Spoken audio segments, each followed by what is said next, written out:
are still bad people in the world, and we do the best we can to stop them. From Ryan Airfield to Marana Northwest Regional Airport. We do everything that we possibly can to keep this as safe an environment as possible. To Benson Municipal Airport. We've never had any problems like that here as long as I've been here. A variety of small aircraft sits, waiting. In our KOLD News 13 investigation, you will see how we put 3 small airports to the test, from if we could get in to how far we could go if we got inside. Our investigation starts in Benson. We can't drive in, but there's an open gate right there. We wandered for 15 minutes among the aircraft, even opened one, all within view of the office. Doesn't matter how much you spend on security, you're never going to get it perfect. Andrew Sim manages operations at Benson Municipal Airport. He is also a pilot. He says the gates are being fixed. But if you thought this was bad, wait till you see what we could do at Ryan Airfield. Here we are at Ryan Airfield. It also offered easy access, even if signs said pilots and escorted passengers only. We walked among the planes, were in view of the tower, and found if anyone scored some wings, filling them up wouldn't be hard. Just put the card right in there, and looks like you're ready to start fueling. Does that cause concern for you?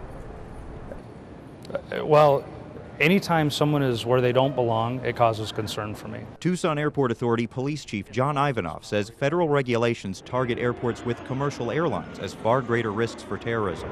He says Ryan Airfield doesn't have the same security because that's not required. They have not determined that that is as large of a threat to a large number of people in a terrorist type of an event. It doesn't mean that it can't be.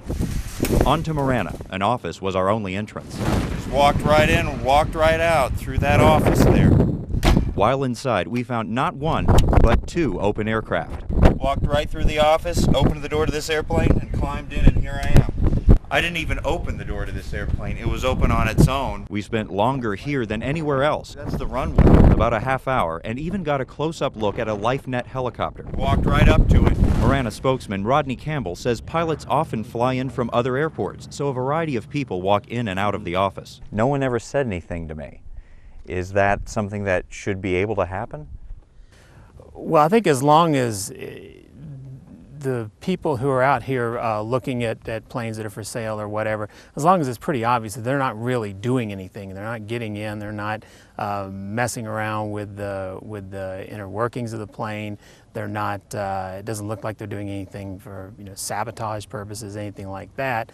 I think in a situation like that, it's not really that big a deal. The danger of being able to get into any kind of airplane, no matter what size it is scary. Jane Ryder lives within a few miles of the Marana airport. I feel very scared for my grandchildren with what's going on and the security that we should have, that we're not having. If you were able to do it, imagine what Al-Qaeda, with real motivation and being clever like they are, imagine what they can do. Speaking from Iraq, counterterrorism consultant Bob Newman has paid similar visits to airports in the Phoenix and Denver areas and found similar things we did. And you don't have to kill 3,000 people to seriously do damage to an economy. But other than fixing some gates in Benson, these airports say don't expect any specific changes anytime soon. Just the same as with the car bomb in New York.